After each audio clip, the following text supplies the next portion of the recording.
안녕하세요. 저는 30대 돌싱녀입니다. 최근 세계적으로 인기를 얻은 기생충이라는 영화를 보면서 예전 시댁 생각이 많이 나네요. 스스로 일한 만큼 돈을 벌고 살아가는 게 평범한 사람들의 삶이라면 누군가에게 기생을 해야 붙어먹고 살 수 있는 사람들이 있더라고요. 제가 손절한 시댁 이야기를 해볼게요. 저는 초등학교 때 어머니를 여의고 백반집을 운영하시는 아버지와 단둘이 살았습니다. 아버지는 제가 고등학교 졸업하고 대학을 진학했으면 하는 눈치셨지만 저는 가게 일을 본격적으로 해보고 싶었습니다. 무언가 새로운 시도를 해보고 싶다는 생각이 마구 들어서 전국적으로 유명하다는 백반집이나 한식당을 많이 가보고 메뉴나 요리법에 대한 연구를 했어요. 신메뉴로 곤드레 돌솥밥을 개발했고 반찬들도 가짓수를 줄이되 좀 더 토속적이고 영양가 높은 메뉴들로 변화를 시도했습니다. 자극적이지 않은 집밥 컨셉으로 나이 드신 분들께 어릴 때 먹던 고향의 맛, 젊은 층에게는 다이어트에 좋은 건강한 맛으로 홍보를 했는데 반응이 좋았어요. 단체 예약 손님들이 많아졌고 특히 여성 고객층이 눈에 띄게 늘었고요. 30평 남짓한 가게는 늘 북새통을 이루었고 지역 방송국에서 취재도 왔으니 말 다 한 거죠. 제가 함께 운영하고 있는 가게 매출은 3년 만에 최고치를 갱신했어요. 아버지 혼자 경영하실 때 기본적인 수익 구조가 탄탄한 가게였지만 제가 변화를 모색하고 마케팅 홍보에 힘쓰면서 시너지 효과가 났습니다. 새로운 시도를 하면 손님들에게 좋은 반응이 나오니까 제 스스로도 신이 나서 장사를 하게 되더라고요. 그렇게 제가 일한 지 7년 가까이 가게는 수익 안정권에 들어섰어요. 전세로 살고 있는 주택을 자가로 매입하고 우리 집을 가지고 싶던 꿈도 이뤘고요. 그러던 어느 날 가게 옆 비어있던 점포가 팔리면서 인테리어 공사에 들어갔어요. 건물주인 아주머니가 치킨집이 들어온다면서 젊은 남자분이 사장이라고 제 또래니까 친하게 지내라고 하셨죠. 안녕하세요. 옆집에 오픈한 치킨집입니다. 개업덕 드리려고 왔어요. 치킨집 사장님이요? 예상한 것보다 더 젊은 분이네. 백반집 임사장이요. 잘 지내봅시다. 인테리어 공사한다고 분주한 게 엊그제 같았는데 벌써 개업을 한다고 인사를 왔더군요. 아버지랑 이런저런 얘기를 나누는 소리가 주방에서도 들렸습니다. 주연아, 여기 좀 와봐라. 옆집 사장님 오셨어? 아버지가 나와보라고 하셔서 하던 주방 일을 그만두고 나갔어요. 여기는 내 딸이고 나랑 공동 사장하고 있어요. 젊은 사장들끼리 인사하라고. 인사를 하려고 얼굴을 보는데 서로 놀라버렸습니다. 혹시 김경환? 임주연? 어릴 때 같은 초등학교를 다닌 동창이었어요. 전학 갔던 걸로 기억했는데 오랜만에 다시 보니 얼마나 반갑던지. 옆집에 배달 포장 전문 치킨집을 오픈한다고 하더군요. 일반 직장을 다니다가 퇴사하고 사업은 처음이라고요. 든든한 아군이 생긴 기분이다. 앞으로 잘 부탁해. 식사 필요하면 언제든 우리 집 와서 백반 먹어. 며칠 뒤 치킨집은 개업하고 손님들이 많이 몰렸어요. 오픈빨이라고 할 수도 있었지만 호기심에 구매하는 사람들도 많았고 배달 포장 전문이라 가격이 저렴해서 많이 사 먹더라고요. 다른 상가 가게들은 한산했는데 저희 백반집과 치킨집은 손님들로 북적였습니다. 하루는 간만에 장사를 일찍 끝나서 영업 마무리하고 쉬고 있는데 친구가 남은 치킨을 들고 와서 맥주 한잔 하자고 했어요. 주연아, 너 남자친구 있어? 나 맨날 집 가게만 왔다 갔다 하니까 없지. 넌 여자친구 있어? 주연아, 나 사실 어릴 때 너 좋아했는데 몰랐지? 에? 진짜? 몰랐어. 그랬구나. 넌 나 어떻게 생각해? 너? 친구지. 좋은 친구? 그럼 지금부터 남자로 생각해보는 건 어때? 생각지도 못한 고백에 가슴이 두근거렸어요. 그날의 고백을 계기로 얼마 후 저희는 결혼을 전제로 사귀게 되었답니다. 둘 다 장사를 하면서 오는 고민거리나 관심사가 비슷해서 말이 통하니까 빨리 가까워지게 되더라고요. 둘이 매일 시간 날 때마다 붙어있다 보니 주위 사람들도 연애 사실을 알게 되었고 양가 어른들도 결혼을 허락한 공식 커플이 되었습니다. 결혼을 준비하던 시기 어느 날부턴가 아버지는 점심 장사가 끝나면 부쩍 피곤해하셨어요. 아무래도 60대를 앞두고 있는 연세라 예전처럼 새벽부터 저녁까지 가게 일을 한다는 게 쉬운 일은 아니지 싶었죠. 그래서 아버지는 점심때만 함께 일하고 나머지 시간대는 직원 수를 좀 늘리기로 했습니다. 그날도 새벽장을 보고 와서 가게 오픈을 준비하는데 아버지가 오셨어요. 늦지막이 가게 나오시라고 해도 몸에 배인 부지런함 때문에 소용이 없더군요. 아빠, 창고에서 물품 재고 좀 봐주세요. 알았어. 저번 주 구매했던 거 위주로 보면 되지? 저는 주방 이모님들 홀 담당 직원들과 함께 영업 준비에 박차를 가하고 있었죠. 2시간 남짓한 시간을 정신없이 보내다가 그제야 아버지가 안 보인다는 걸 깨달았어요. 이모, 우리 아빠 못 보셨어요? 사장님 아까 창고 간다고 안 하셨어? 그 뒤로 못 봤는데? 무언가 이상해서 가게 뒤편에 있는 창고로 갔더니 아버지가 바닥에 쓰러져 계시는 겁니다. 아빠, 이게 무슨 일이야? 정신 좀 차려봐요. 저도 모르게 비명을 지르면서 큰 소리로 울부짖었더니 직원들이 달려왔어요. 급하게 119를 불러 구급차를 타고 근처 병원으로 갔습니다. 태어나서 이런 충격적인 상황은 처음 겪는 터라 무슨 정신으로 의료진들과 대화하고 일처리를 했는지 모를 정도였어요. 사방에 응급 상황에 놓인 사람들이 있고 그 속에 저희 아버지가 누워있다는 게 실감이 나지 않았습니다. 환자 보호자분 되시죠? 지금 환자분이 정신이 조금 돌아오신 것 같아요. 옆에서 상태를 지켜보시고 안내에 따라서 검사를 받아보셔야 할 것 같습니다. 병원에서의 일은 기다림의 연속이었어요. 응급실 한켠에 누워있는데 의사만 몇 번 왔다 가고 검사를 받는 걸 기다려도 차례가 오지 않았죠. 차츰 아버지 의식이 돌아왔고 CT 검사와 MRI 검사 등 각종 검사를 했습니다. 아버지는 제 말이나 의료진 말을 알아듣기는 하시는데 또렷하게 정신을 차리지는 못하더라고요. 다행히 반나절이 걸린 검사가 끝났을 때 말씀을 하실 정도로 회복했어요. 남자친구가 소식을 듣고 병원으로 와주었고 멍한 상태의 저희를 집으로 데려다 줬습니다. 그날 밤 기절할 때 세면바닥에 넘어져서 팔과 다리 곳곳에 멍이 든 아버지를 보는데 마음이 찢어진다는 게 어떤 건지 알 것 같았어요. 며칠 후 검사 결과를 들으러 병원을 찾았습니다. 아버지는 뇌종양이었습니다. 머리 오른쪽 부분에 탁구공 크기만한 종양이 자리 잡고 있다고 했어요. 악성인지 양성인지 더 살펴봐야겠지만 두개골을 열어 제거 수술을 해야 한다고 했습니다. 악성 뇌종양 상급에 뇌 일부를 떼어내는 수술을 받았습니다. 완전하게 제거는 어려워서 남은 종양은 방사선 치료를 받게 되었고요. 수술 후의 후유증으로 아버지는 말이 어눌해지고 몸에 힘이 없다고 하더군요. 당연히 예전처럼 일을 더 이상 할 수 없었고 집에서 쉬게 되셨죠. 주연아, 아빠 소원이 있어. 뭔데요, 아빠? 뭐든 들어드릴게요. 말씀을 하세요. 내가 아직 걸을 힘이 있을 때 신부 입장 같이 하고 싶구나. 아빠, 건강해지려고 노력할 거야. 결혼을 좀 더 앞당기면 어떨까 싶구나. 결혼을 준비하는 중이었다가 아버지 몸이 편찮으셔서 잠정적으로 미뤄둔 상태였거든요. 남자친구와 예비시댁에 상의를 해서 빠른 시간 내에 양가 상견례를 마쳤습니다. 예비 시어머니와 예비 시누이는 화려하고 자기 주장이 강해 보이더군요. 수수하고 평범한 남자친구와는 다른 모습이라 말하지 않으면 가족이라는 걸 모르겠다 싶었어요. 그리고 결혼을 하면 아버지 병원 치료를 생각해서 신랑과 저, 아버지 이렇게 함께 살기로 했어요. 혼수도 원래 있던 물건을 쓰고 필요한 것만 따로 사기로 했고 예물은 시어머니와 시누이가 정확하게 요구한 제품이 있어서 그대로 해줬습니다. 자기 어머니랑 여동생은 패션이나 꾸미는 걸 굉장히 좋아하나 봐? 여자들은 다 그렇지.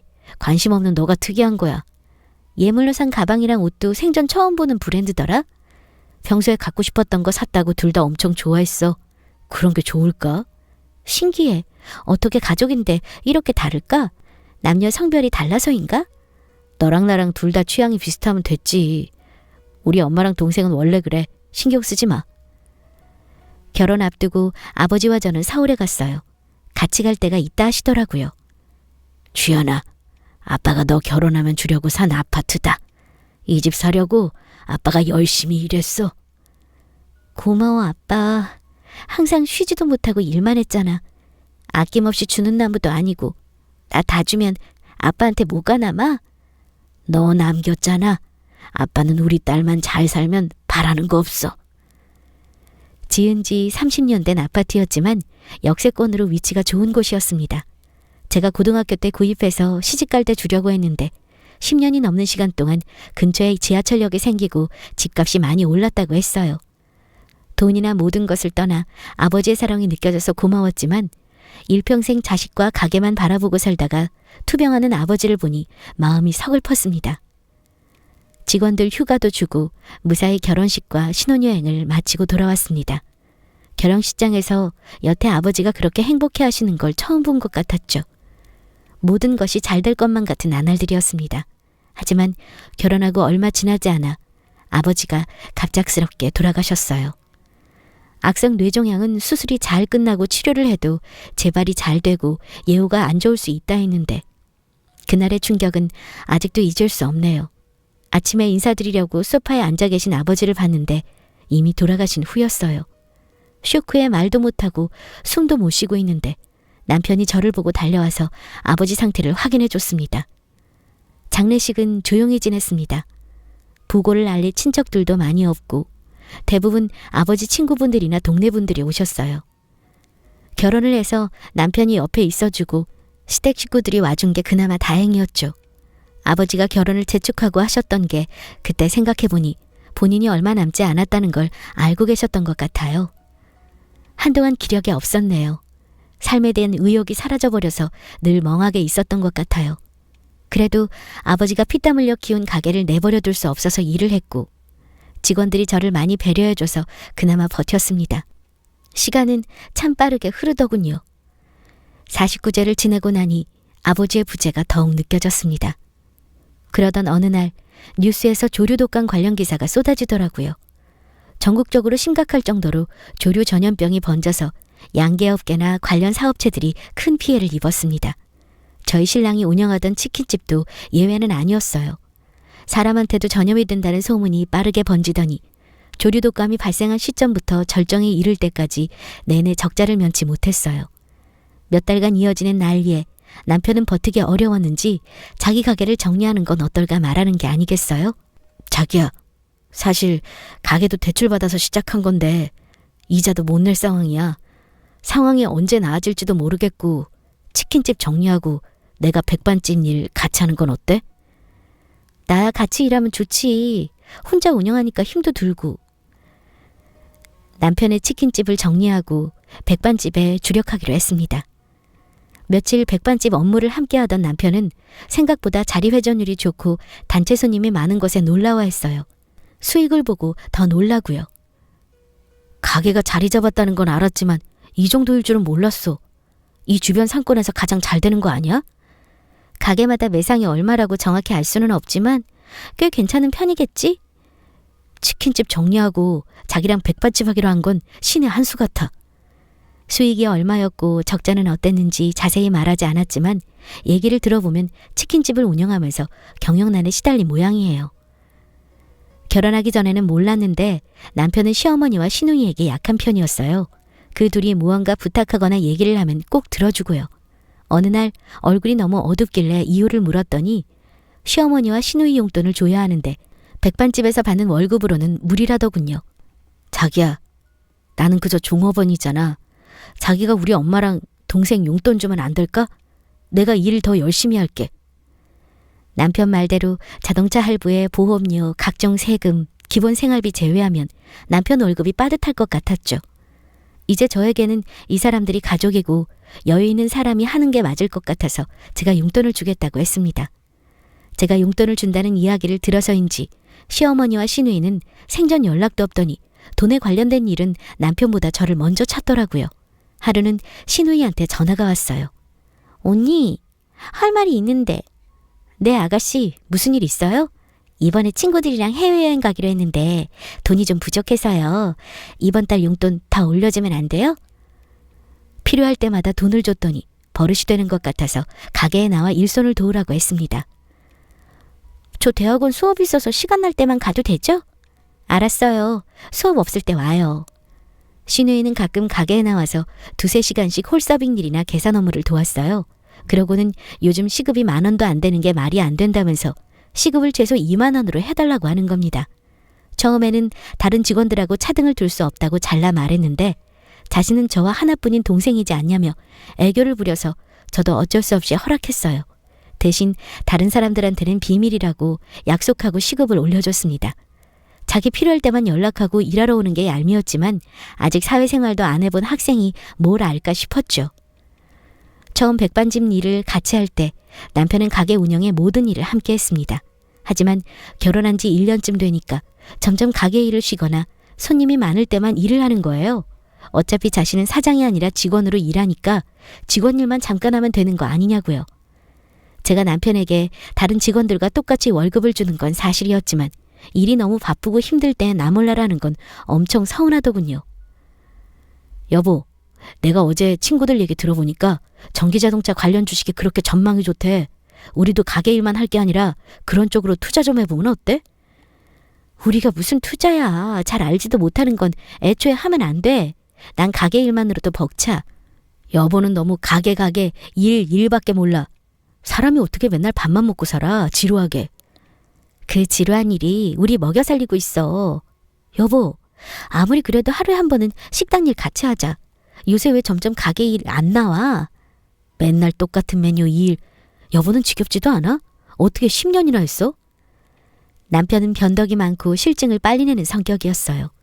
결혼 생활을 할수록 단점이 보이는 건 어쩔 수 없더라고요. 그러다 결혼 생활을 뒤흔들 만한 사건이 일어났습니다. 웬일로 휴일에 시어머니가 집에서 보자고 연락이 온 거예요. 남편은 쉬는 날이라고 친구들과 낚시를 갔고 저 혼자 있었죠. 결혼을 하고도 왕래가 많이 없던 시어머니가 할 말이 있다고 하니 걱정이 앞섰어요. 어머니 어서 오세요. 오랜만에 뵙는 것 같아요. 가게 일이 바빠서 자주 못 찾아뵙고 죄송해요. 일이 바쁜데 그럴 수 있지 뭐. 전화는 가끔 하잖니. 식사는 하셨어요? 차 드실래요? 식사나 차는 됐고 우리 얘기 좀 하자. 네네, 말씀하세요 어머니. 이번에 선미 결혼하기로 했다. 아가씨가 결혼을요? 오래 사귀었다는 그 남자친구랑 하는 거예요? 그래. 이번에 남자친구가 대기업에 입사했잖아. 아예 결혼시키려고 양가 합의했어. 너무 잘 됐네요. 아가씨도 이번에 대학원 졸업한다니까 좋은 타이밍이네요. 시어머니 말로는 새해라서 아는 보살집에 신수를 보러 갔다가 시누이와 그 남자친구를 넣었더니 올해 안에 결혼 무조건 시켜야 한다고 했대요. 남자친구가 인기가 높아져서 회사 안에서 다른 여자들이 낚아채간다고요. 그래서 말인데 선미 결혼할 때 집 좀 해주면 어떨까? 네? 집이요? 무슨 말인지. 너 서울에 아파트 있는 거 신우 결혼 선물로 좀 주라고. 서울 아파트요? 그건 어떻게 하셨어요? 우리 경환이가 얘기하더라. 너 서울 아파트 물려받았다고. 위치도 좋고 시세도 많이 올랐다고 얼마나 자랑하던지. 어머니, 아무리 그래도 그건 아버지가 저한테 남겨주신 유산 같은 건데 어떻게 월세나 전세 안 주고 그냥 가지고 있다면서. 아무도 안 살고 있는 아파트가 무슨 소용이야. 넌 이 집도 있고 가게도 그렇게 잘 되는데 신우 결혼하는데 너도 뭐 좀 해야지. 가족끼리 그것도 못 해주니? 시어머니 얘기를 듣다 보니 어이가 없어서 말이 안 나왔습니다. 예비 사이가 대기업 다니고 예물 좀 해온다는데 우리 집은 어떻게 가만히 있니? 혼수나 예물 같은 거 짜잘하게 할 거 없이 아파트 한 채 딱 해가면 깔끔하지. 안 그래? 제가 아가씨 결혼할 때 다른 걸로 도울게요. 아파트는 안 돼요, 어머니. 또 어쩜 애가 그렇게 냉정하게 딱 자르니? 우리가 남이야? 가족끼리 서로 필요할 때 도우고 해야지. 평소에도 그렇게 돈하고 가게밖에 모른다며? 사람이 있을수록 베풀고 살아야 한다. 죄송해요. 그건 안 돼요. 제가 단호하게 안 된다고 계속 거절하자 시어머니는 화가 났는지 인사도 받지 않고 가버렸어요. 다른 것도 아니고 아버지가 어떻게 벌어서 저를 위해 사주신 아파트인데 그걸 신우 결혼할 때 주라니요. 처음에는 어떻게 저런 말을 할 수 있지 하다가 생각할수록 기가 막히고 화가 나더라고요. 그날 저녁 외출했던 남편이 돌아오고 제가 따져 물었어요. 여보, 당신이 어머니한테 나 서울에 아파트 있는 거 얘기했어? 서울 아파트? 아, 예전에 아버님 돌아가시고 자기 물려받았다고 말했었을걸? 근데 그 얘긴 왜? 오늘 어머니 오셔서 당신 동생 결혼한다고 나보고 그 아파트 주라 하시더라? 선미 결혼 확정됐대? 진짜 빨리 보내시려고 마음먹었나 보네. 당신은 무슨 동네 사람 결혼하듯이 말해. 여동생 결혼인데 관심이 없어? 중요한 건 그게 아니라 내 아파트 주라고 하셨다니까? 그래? 상대가 대기업 합격했다 하더라. 그럼 우리도 집 정도는 해가야겠지? 집 정도는? 근데 그게 왜 내 아파트냐고? 그럼 우리 집에 능력되는 사람이 당신밖에 없잖아. 하나뿐인 동생이 시집 가는데 해줄 수 있는 거 아니야? 그 아파트 사람도 안 살고 비어있잖아. 예비신랑 회사도 서울이고 잘 됐네. 그 집이 어떤 집인데 그런 말을 쉽게 해? 집도 사람이 안 살고 그냥 놔두면 썩어. 아끼다 똥 된다는 말 몰라? 내가 이런 사람과 결혼해서 살았나 싶었어요. 본인이 받은 월급에서 생활비도 한 푼 안 주고 자기가 어머니랑 여동생 용돈도 저보고 주라 하더니 이제는 동생 결혼 선물로 저희 아버지 유산까지 넘보다니 결혼 생활 자체에 회의감이 들더군요. 그 뒤로 시어머니, 시누이, 남편 세 사람의 합동 압박이 시작됐습니다. 하루는 시누이와 시어머니 둘이 가게까지 찾아왔어요. 얘기 좀 하자. 어머니, 저 지금 가게 오픈 준비해야 해서 바빠요. 하실 말씀 빨리 해주세요. 무슨 말을 할지 뻔했기에 빨리 마무리하고 일을 시작하려 했죠. 아니, 너는 시어머니한테 말버릇이 그게 뭐니? 돈 좀 있다고 눈에 뵈는 게 없니? 한 달 가까이 신우 결혼 자금 문제로 실랑이를 했더니 저도 한계가 왔어요. 신우는 잠깐 알바한답시고 한두 시간 와서 결혼 혼수 리스트를 주고 가지를 않나. 시어머니는 집으로 가게로 찾아와서 아파트를 내놓으라 하질 않나. 심지어 남편은 중간에서 아무런 중재도 없이 나 몰라라 뒷짐지고 결국 자기 동생 결혼에 너가 돕는 건 당연하다, 이런 입장이었어요. 어머니, 여긴 제가 일하는 곳이고요. 무슨 빚쟁이같이 매번 찾아오셔서 이러시는 거 저 불편해요. 빚쟁이? 너 어떻게 그런 말을? 언니, 빚쟁이라니 어떻게 가족한테 그런 말을 해? 엄마 괜찮아? 제가 황금알을 낳는 거위도 아니고 시어머니, 신우 남편까지 일도 안 하면서 저만 보고 있으니 정말 더 이상 못 참겠더라고요. 우리 경환이 어디 가서 빠지는 인물도 아니고 똑똑한 애야. 치킨집도 장사 잘 되고 있었는데 너희 가게에서 손님 다 뺏어가고 가게도 접게 되고. 조류독감이 문제였지 왜 저희 가게 탓을 하세요? 너 가게 하면서 돈 좀 번다고 네가 잘난 줄 알아? 배운 것도 없고 애미도 없는 네가 좋아서 결혼 허락한 줄 아냐고. 먹고 살기 괜찮다고 해서 장가 보냈는데 자기 신랑 직원 취급이나 하고 내가 속이 터져서 여태 그 꼴을 안 보고 살았다. 지금 그게 무슨 말씀이세요? 애미가 없다니? 경환이는 그럼 부모님 두 분 다 있어요? 경환이도 아버지 없잖아요. 어떻게 그런 말을 하세요? 애비 없는 거랑 애미 없는 게 같니? 그 말을 듣고 더 이상 말을 안 섞는 게 좋겠다는 생각을 하고 돌아섰습니다. 본의 아니게 가게에서 소리를 치며 말싸움을 해서 직원들도 다 들어버렸어요. 20년 넘게 같이 일한 주방 이모들도 시어머니가 너무하다며 이게 무슨 시집살이냐고요. 돌아가신 아버지 살아생전에 결혼하는 모습을 보여드린 건 너무 잘한 일이었다고 생각했지만 신우 결혼 때문에 평소 시어머니가 저에 대해 어떤 생각을 하고 있었다는지 알게 되니까 없던 정도 떨어지더군요. 여보, 당신 치킨집 정리한 이유가 우리 가게 때문이야? 어? 갑자기 그게 무슨 말이야? 오늘 아침에 어머니 가게 다녀가셨는데 당신 치킨집 문 닫은 거 우리 가게에 손님 뺏겨서 그렇다고 하시더라? 엄마 또 왔다 갔어?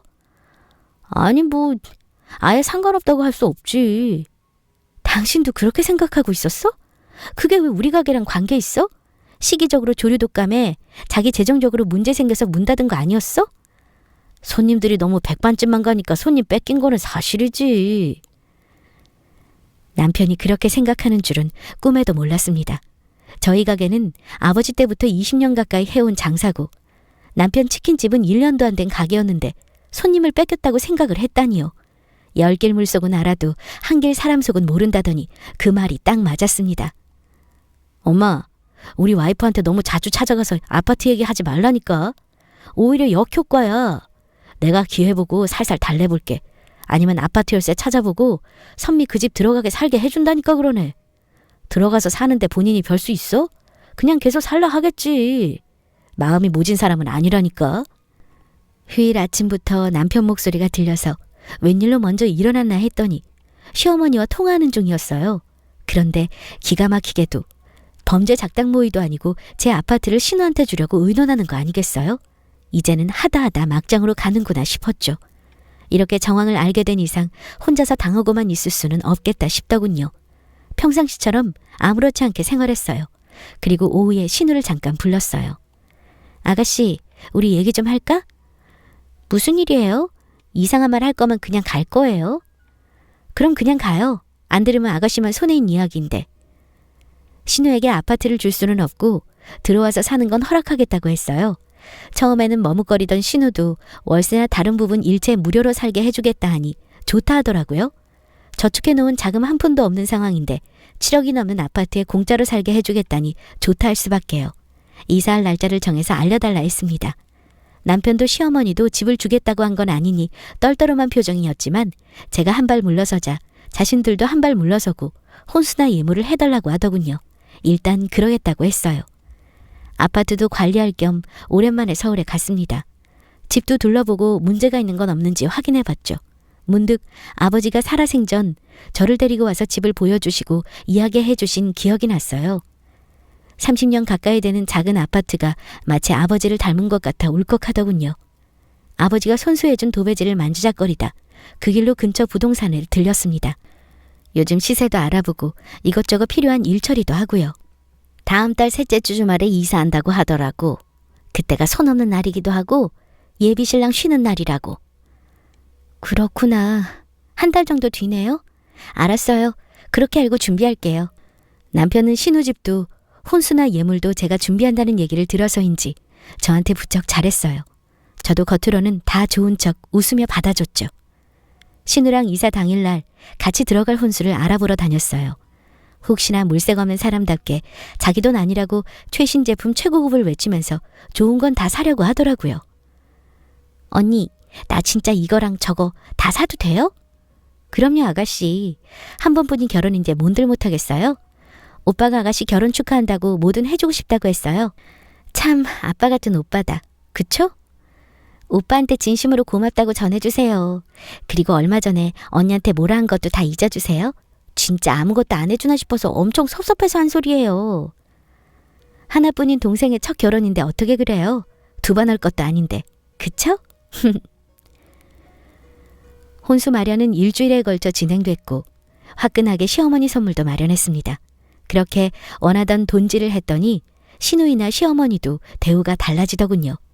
결혼하고 그렇게 예쁨 받은 건 처음이었네요. 이사 전날 남편은 서울에 같이 가자고 했어요. 저는 가게 일 때문에 함께 하지는 못하고 관리인에게 따로 말해뒀으니 가보면 알 거라 했죠.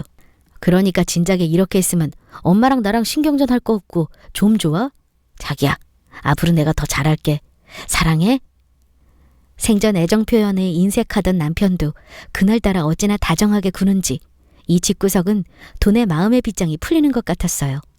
이사 당일 쉴 틈 없이 손님들을 받고 영업 정리를 한 뒤 휴대폰을 봤더니 신우 남편 할 것 없이 부재중 통화 문자를 50개 넘게 남겼더군요. 확인해봐줘부터 시작해서 이게 무슨 일이냐, 말이 안 된다, 전화 왜 안 받아, 너 무슨 짓이야 등 참 다양하게 단계별 감정 상태를 알 수 있게 메시지를 보냈더라고요. 확인을 하면서도 웃음만 나와서 무시하고 집으로 갔습니다. 아니나 다를까 얼마 안 있어 남편이 왔어요. 이게 무슨 짓이야? 뭐가? 전화는 왜 안 받아? 지금 서울에 내 동생이랑 매부 아파트 앞에서 대기 타고 있어. 혼수 들어오는 차들도 다 와 있고 빨리 해결해. 무슨 해결을 해? 해결은 당신 동생이 알아서 할 일이지. 뭐라고? 지금 그 말은 그 집에 산다고 하는 사람들 말이 사실이라는 말이야? 저번 주에 세입자들 들어왔지 아마?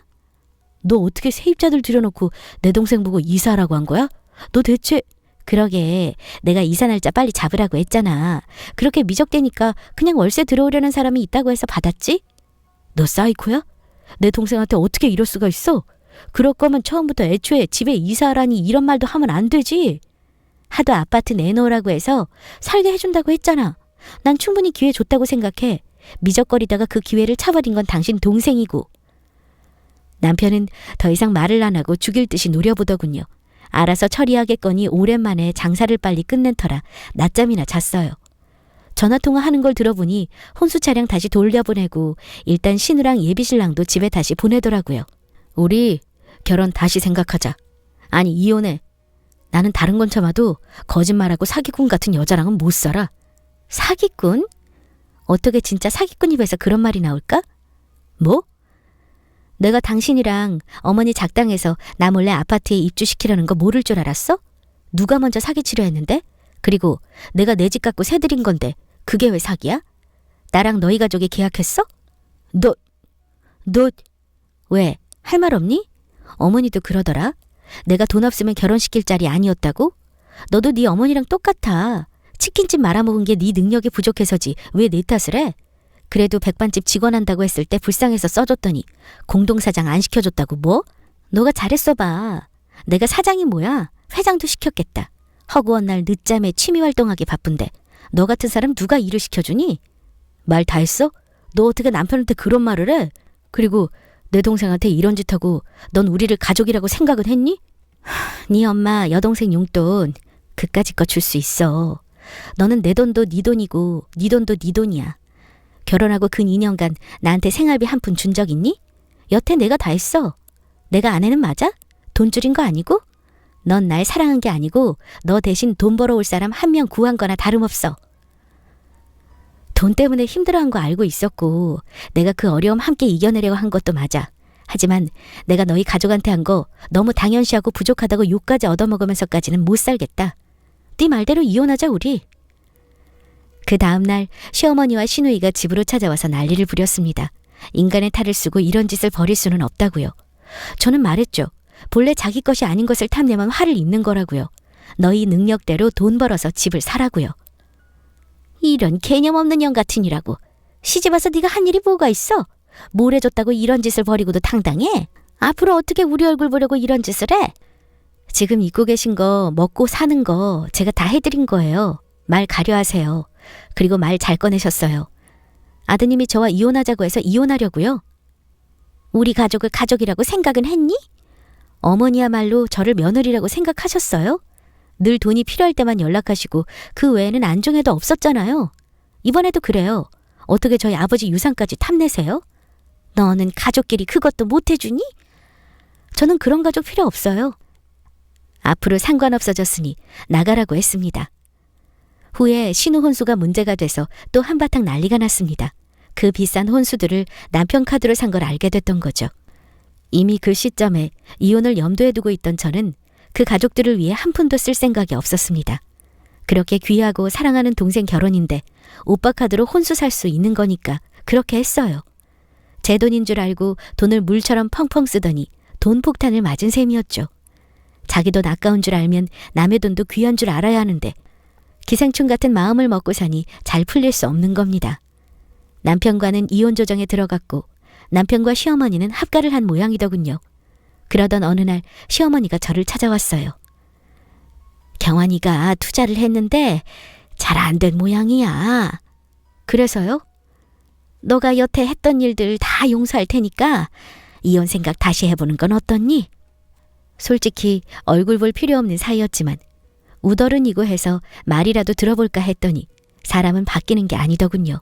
힘들어서 부탁하러 온 것 같은데 용서라는 말을 사용하는 걸 보니 아직도 정신 못 차렸구나 싶었어요. 못 들은 걸로 하겠다고 하고 마음에 남아있던 마지막 인연의 끈을 정리했습니다. 그 사람들 얘기를 듣고 싶지 않지만 중간에 연결된 사람들이 있어서 가끔 얘기를 들어요. 전 남편은 주식 투자에서 그나마 조금 있던 돈 다 날리고 폐인됐다 하고 전 시어머니는 집에서 노는 아들 대신 식당 설거지 알바로 다닌다 하더군요. 전 시누이는 결혼하고 시집살이가 심해서 우울증 걸렸다는 얘기도 있고요. 욕을 더 이상 하고 싶지 않지만 사람 귀한 줄 모르고 돈을 함부로 탐하면 끝이 좋지 않은 건 사실이더라고요. 소식을 들으면 새삼 저렇게는 살지 말아야겠다 싶습니다. 저 같은 경우는 이혼을 하고 나서 생각보다 후유증이 오래갔어요. 미련이나 아쉬움이 아니라 내가 왜 자진해서 호구 취급을 당했을까 하는 후회와 반성이랄까요? 요즘은 가게 체인점 사업까지 하게 되면서 더 바쁜 나날을 보내고 있어요. 사정이 어렵고 절박한 분들에게 우선적으로 체인을 내드리고 함께 일하고 있는데 새삼 이렇게 남에게 베풀고 살면 감사하다는 소리라도 듣네요.